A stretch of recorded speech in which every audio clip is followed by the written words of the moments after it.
आना पड़ेगा। तो चलिए उसकी तरफ हम आगे बढ़ते हैं और व्यक्तित्व जीवन में व्यक्तित्व विकास का क्या महत्व है, पर्सनालिटी रिफाइनमेंट क्या होता है, ये कल हम लोगों ने डिस्कस किया था, ठीक है ना, कि पर्सनालिटी क्या होती है, किसके जैसी होती है। परिष्कार को पहले हमने समझा था कि परिष्कार का मतलब क्या है, कि एक पेंसिल के एग्जांपल से हमने समझा था कि जब एक पेंसिल को भी अगर उपयोगी बनाना है, एक पेंसिल को भी अगर उपयोगी बनाना है तो हमको उसको क्या करना पड़ता है, पहले उसको छिड़ना पड़ता है, उसके बिना उससे लिखा नहीं जा सकता। तो जब एक निर्जीव वस्तु को उपयोगी बनाना है तो उसको भी जब छिड़ना पड़ रहा है, तो हम सजीव वस्तु हैं, हम सजीव हैं इस संसार में, हमको भगवान ने एक जीव आत्मा देकर के भेजा है। तो उस जीव आत्मा को भी अगर उपयोगी बनाना है तो हमको उसको परिष्कृत करना पड़ेगा, परिष्कार करना पड़ेगा, ठीक है। तो परिष्कार क्या है, तो वो है हमारे बाह्य मैलिन आवरणों को हटाना और उसको उसमें से जो दुर्गुण है उसको हटा करके सद्गुणों का विकास करना। सिंपल सी चीज है ना। क्यों अच्छा बनाना है, जब हम इसकी बात कर रहे थे कि हमको अपना व्यक्तित्व क्यों अच्छा बनाना चाहिए, क्यों अच्छा बनाना चाहिए, तो क्यों का रीजन क्या है। कल मैंने कुछ एग्जांपल्स आपको दिए थे कि सोना को भी खदान से, कोयले के पत्थर से सोना बनने के लिए एक प्रक्रिया से गुजरना पड़ता है ना। उसके अलावा और अगर आप एग्जांपल ले लें तो अगर आपको एक मटका भी बनाना है, एक घड़ा जिसमें हमको सुंदर शीतल जल मिलता है, पानी मिलता है, तो उस घड़े को बनाने के लिए भी एक प्रक्रिया से गुजरना पड़ता है। उसको पहले जो कुम्हार है वो अपने पैरों के तले उस मिट्टी को खूंदता है, उस मिट्टी को थाप देता है, उसको चाक में घुमाता है, उसको बहुत मारता है, उसको सेक देता है, तब जाकर के वो घड़ा, कच्चा घड़ा बनता है। और उस कच्चे घड़े को भी शीतल पानी देने के लिए धूप में तपना पड़ता है, तब जाकर के वो ठंडकता प्रदान करता है। तो जब ये सारी निर्जीव वस्तुओं को उपयोगी बनने के लिए ऐसी प्रक्रिया से गुजरना पड़ता है, तो हमको तो करना ही पड़ेगा, हमारे लिए तो वो कंपलसरी है, ठीक है। तो ये इसका रीजन है। और बच्चों को अगर समझाना है कि व्यक्तित्व क्या है और क्यों उसको अच्छा बनाना है, तो उनको एग्जाम्पल दीजिए। आप खीर खाते हैं ना, खीर बनाते हैं घर पे, सब कैसे बनता है खीर। खीर बनाने के लिए क्या क्या लगता है, चावल लगता है, दूध लगता है, शक्कर लगता है, और इतनी तो नेसेसरी आइटम, इससे खीर बन जाता है। अब इसमें अब आपको तड़का लगाना है तो क्या लगता है, मतलब इसको जायकेदार बनाना है तो ड्राई फ्रूट्स रखते हैं, काजू डालते हैं, किशमिश डालते हैं, मखाना डालते हैं, चिरंजी डालते हैं, चिरंजी क्या बोलते हैं, चिरंजी बोलते हैं शायद इसको हमारे भाषा में, वो डालते हैं तो वो टेस्टी बन जाता है। अब इस खीर को बनाने की प्रक्रिया में आप सोचिए, अगर आपने दूध कम डाल दिया, पानी ज्यादा डाल दिया, तो खीर कैसी होगी, फीकी होगी, फीकी होगी ना, टेस्ट कम आएगा, ठीक। अब इस खीर में आपने शक्कर की जगह पे नमक डाल दिया, अब आप खाओगे कैसे खीर को, नहीं खा पाओगे। तो ये खीर और कुछ नहीं है, हमारा व्यक्तित्व है, हमारी पर्सनालिटी है जो बन रही है। इस पर्सनालिटी में आप खीर के जो आप उसमें डाल रहे हो, जो चीजें डाल रहे हो, उसी के रूप में आपके गुण और अवगुण और सद्गुण आपके अंदर प्रवेश कर रहे हैं। अगर आप सद्गुणों को अपने अंदर डाल रहे हो तो आपकी खीर क्या है, अच्छी बन रही है, स्वादिष्ट बन रही है। और अगर आपने अपने खीर में, अपने व्यक्तित्व में दुर्गुणों को भर लिया है, अपने आपको नशे की जाल में फंसा लिया है, तो आपके अंदर का जो व्यक्तित्व है, आपकी जो खीर है, वो कैसी बन रही है, ऐसी खीर बन रही है जो ना आपके खाने के लायक है, ना किसी और के खाने के लायक, जिसका फायदा ना आप उठा सकते हो, ना ही उसका फायदा कोई दूसरा उठा सकता है। तो ऐसी खीर किस काम की। तो आप लोग सब अपनी खीर को अच्छा बनाना चाहते हो ना, तो बच्चे तो बोलेंगे ही हाँ, ठीक है। तो इस खीर को अच्छा बनाना है तो इस व्यक्तित्व परिष्कार में जो हम बता रहे हैं उस टॉपिक को ध्यान से सुनो और उसको अपने जीवन में धारण करें, ठीक है। तो ये वो रीजन था कि हम अपने व्यक्तित्व को क्यों अच्छा बनाएं। और इसके आगे हम चलते हैं, तो आगे का टॉपिक है वो ये कल मैंने डिस्कस किया था कि व्यक्तित्व की अभिव्यक्ति चिंतन, चरित्र और व्यवहार से होती है, कि मनुष्य जैसा सोचता है वह वैसा ही करता है और उसका व्यवहार भी वैसा ही बन जाता है, और वो व्यवहार उसके चरित्र में परिवर्तित हो जाता है।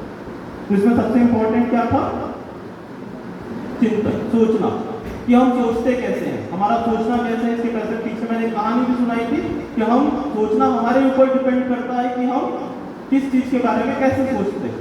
एक अगर गिलास में आपको दूं, उसमें आधा पानी भर दूं, तो ये आपकी थिंकिंग पे डिपेंड करता है कि आप क्या सोचते हो कि वो गिलास आधा भरा है कि आधा खाली है। ठीक है ना?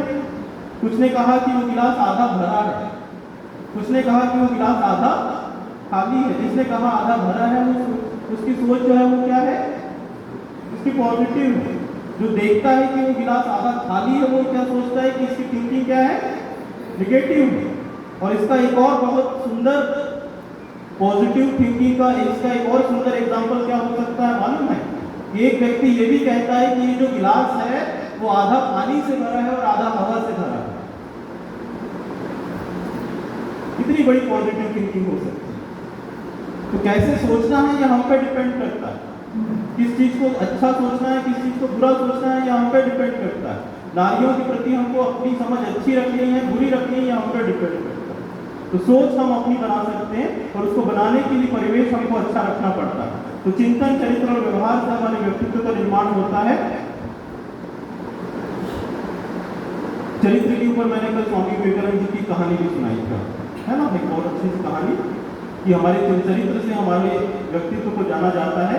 और व्यवहार ऐसा रखो जो दूसरों के साथ कि आप अपने लिए जो पसंद नहीं करते वो व्यवहार आप दूसरों के साथ मत करो। ठीक है, चलिए अब इसमें हम आगे बढ़ते हैं। आगे जो है वो है कि बच्चों के लिए बहुत इंपॉर्टेंट है कि वो जीवन लक्ष्य को निर्धारित करें। हम लक्ष्य से या हम तभी भटकते हैं अपने जीवन मार्ग से जब हमारे पास में लक्ष्य नहीं होता। तो इसको भी हम बच्चों से एक एग्जांपल करके बताते हैं। ठीक है, चलिए आप में से कोई मेरे पास में आइए जो इस लक्ष्य को समझाने के लिए मेरी मदद कर सके। ठीक है, हम सबने लक्ष्य तय किया है, अब या तो हम बन चुके हैं, लेकिन बच्चों के बीच में एक लक्ष्य ये होता है कि वो कुछ बनना चाहता है ना। कोई डॉक्टर बनना चाहता है, कोई इंजीनियर बनना चाहता है, कोई टीचर बनना चाहता है, कोई जज बनना चाहता है, कोई सैनिक बनना चाहता है। तो हर किसी का कुछ ना कुछ एक लक्ष्य होता है जिसको हम उपलक्ष्य भी बोलते हैं अपनी भाषा कि लक्ष्य वो नहीं है कि हम कुछ बन जाए। लक्ष्य वो है जिसके बाद आप एक अच्छे इंसान बन जाओ, वो मुख्य लक्ष्य होना चाहिए। ठीक है, तो ये लक्ष्य भैया जी आपको मेरे पास उपस्थित है, बहुत बहुत धन्यवाद भैया। तो आपको मैं बच्चा मान लेता हूँ, ठीक है एक विद्यार्थी, एक युवक जो यहाँ पे हमको समझाने में मदद करेगा कि हम अगर लक्ष्य नहीं बनाते हैं तो हमारे साथ क्या होगा। ठीक है भैया जी, आपका नाम?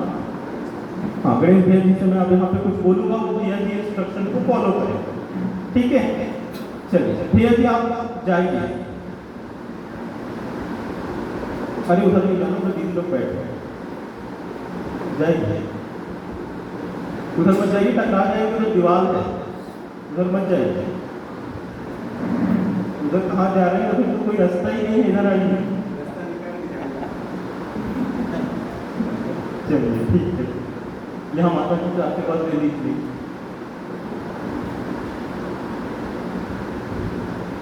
ठीक, बहुत बढ़िया। ठीक है, अब बच्चों से हम लोग पूछते हैं, भैया जी आप क्या हैं? आप गायक हैं। आपने एक लक्ष्य निर्धारित किया था कि मुझे सिंगर बनना है और मुझे संगीत सीखना है। ठीक है, अब भैया जी आपका जो संगीत सीखने का स्थान है वो कहाँ पर है? आपकी जो संगीत शाला है वो कहाँ पर है? ये जगह जहाँ पे बैठे हो, ठीक है, जहाँ से आप संगीत सीखते हैं, आप उस कोने पे जाइए, उस कॉर्नर में, बस ठीक। अब आपको केवल अपने संगीत की जगह पर पहुंचना है। ठीक है, चलिए अब आप जाइए।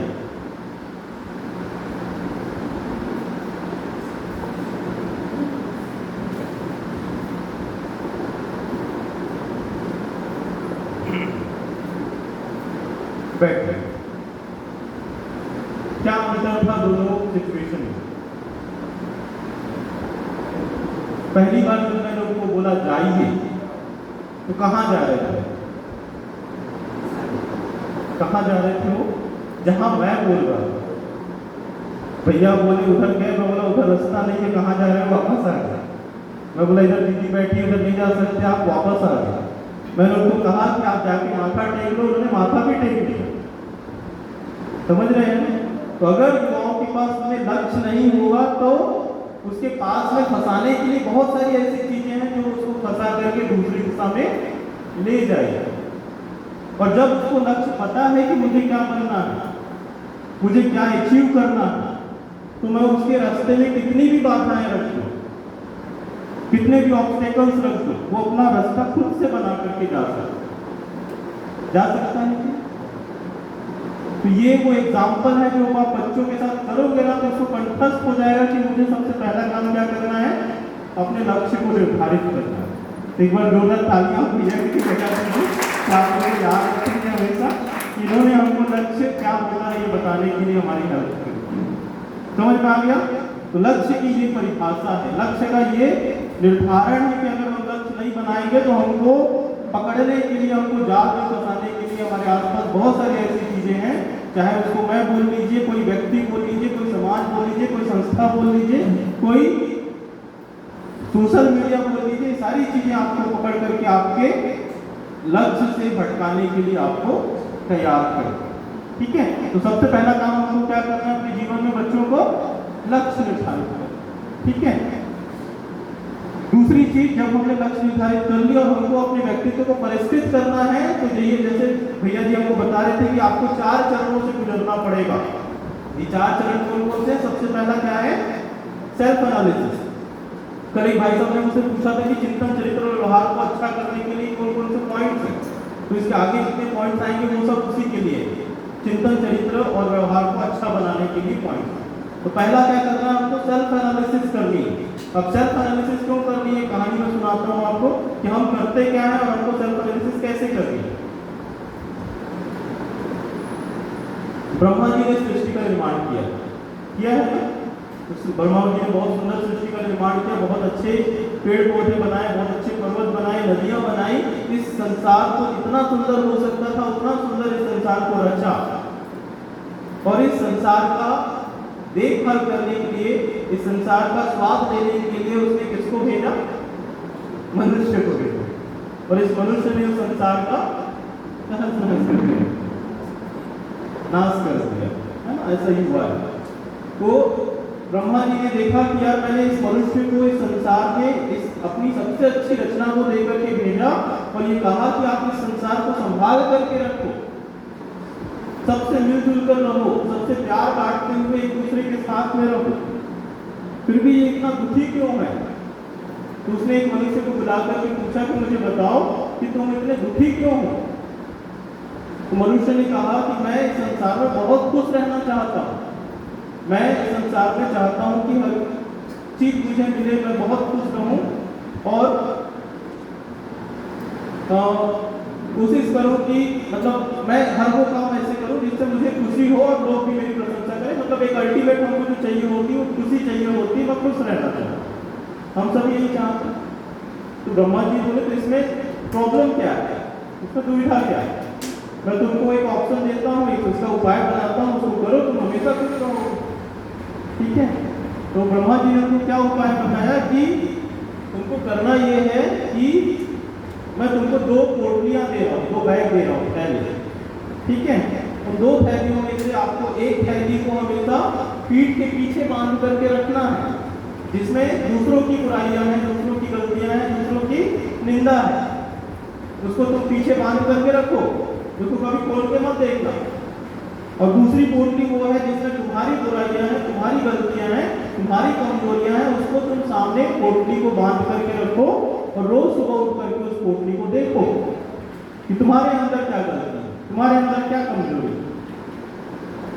बोले तो उपाय बहुत अच्छा है, बहुत सिंपल सा उपाय है। मनुष्य को भगवान ने फिर भेज दिया धरती पर, ब्रह्मा जी। वो मनुष्य उसके बाद भी खुश नहीं है। बताइए क्यों खुश नहीं?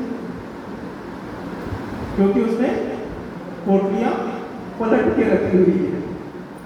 अभी भी हम जब निंदा, अभी भी हम अपने ही समाज में देख लो ना, अपने गायत्री परिवार में देख लो, अभी भी हम आगे नहीं बढ़ पा रहे हैं क्योंकि हमारे जो साथ वाले हैं वो दूसरों की तरफ उंगली करके बैठे हैं कि उसको नहीं आगे बढ़ने दूंगा, उसको नहीं आगे बढ़ने दूंगा, उससे काम नहीं करने दूंगा।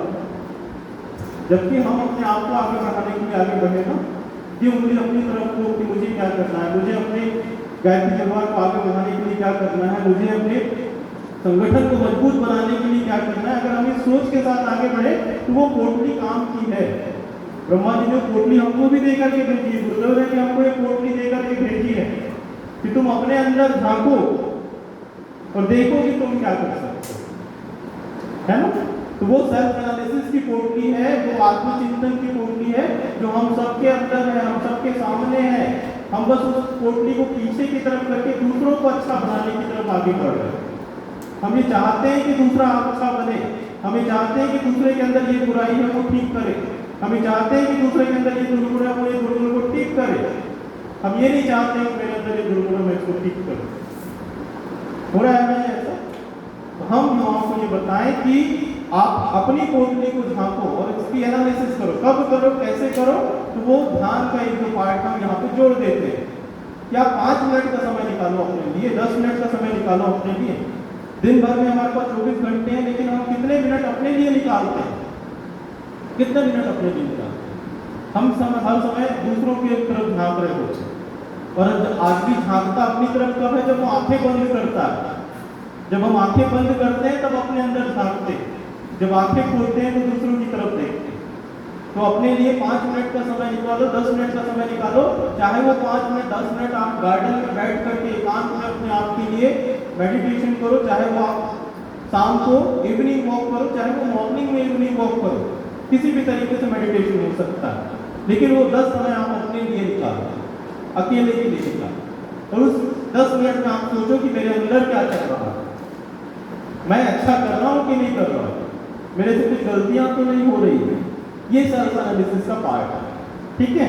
तो ये सेल्फ एनालिसिस है जिसको हमको करना है। दूसरा क्या है? अगर हमने कुछ गलतियां ढूंढ ली, हमको पता चल गया कि मेरी पोटली में ये बुराइयां हैं, ये कमजोरियां हैं, मेरे अंदर लीडरशिप की क्वालिटी नहीं है, मैं सामने माइक में जाकर बोलने से घबराता हूँ, है ना, ये सब कमजोरियां हैं। मेरे अंदर स्वाध्याय की कमी है, मेरे अंदर साधना की कमी है, ये सब कमजोरियां हैं। अगर मुझे पता है ये, तो मैं उसको क्या करूंगा? उसको अच्छा करने के लिए उसके माध्यम ढूंढूंगा कि ये कैसे मैं इसको ठीक कर सकता हूँ। तो उसके लिए आप स्वाध्याय करेंगे, उसके लिए अच्छी पुस्तकों का पठन पाठन करेंगे, उसके लिए आप गुरुदेव के साहित्यों का पठन पाठन करेंगे, आप गुरुदेव की वीडियोस देखेंगे, अच्छे वीडियोस देखेंगे, आप मोटिवेशनल वीडियो सुनेंगे, आप डॉक्टर चिन्मय पंड्या जी को सुनेंगे। तो उनसे हमको पता चलेगा कि हमारी ये बुराइयां दूर कैसे हैं। तो आप उनके माध्यम को ढूंढेंगे और उससे क्या होगा? आत्मशोधन होगा, सेल्फ रिफाइनमेंट होगा। जब आपने ये 2 स्टेप पार कर लिया, अपनी एनालिसिस कर ली, अपने आप को अच्छा बनाने के तरीके ढूंढ लिए, तो क्या होता है? आत्मनिर्माण होता है, तब वो सेल्फ डेवलपमेंट होता है, तब आपके व्यक्तित्व का निर्माण होता है, तब आपको बनते हैं जिसको देख करके कोई दूसरा बनने की इच्छा रखता है। हम अगर स्वामी विवेकानंद जी के जैसे बनना चाहते हैं तो उन्होंने वो 2 स्टेप फॉलो किया है, तो हम उनके जैसा बनने की कोशिश करते हैं। हम अगर गुरुदेव के पद पर चलने की कोशिश करें तो उन्होंने इनका पालन किया, तब हम उनको अपना आदर्श मानते हैं। तो ये तब बनता है जब हम इन 2 चीजों को करते हैं। सेल्फ डेवलपमेंट जब आपने कर लिया, आत्मनिर्माण तब कर लिया, जब उसके बाद में फिर आप क्या करिए? आत्म विकास करिए, आत्मा एक्सटेंशन करिए, सेल्फ एक्सटेंशन करिए। जो कार्य हम यहाँ पे कर रहे हैं और जो कार्य आपको इसके बाद करना है कि आप अपने समय, अपनी प्रतिभा, अपने अंश का कुछ पार्ट दूसरों को अच्छा बनाने के लिए लगाएं। अगर आपके जीवन से कोई एक व्यक्ति का जीवन भी प्रभावित होता है तो आपका जीवन सफल माना जाए।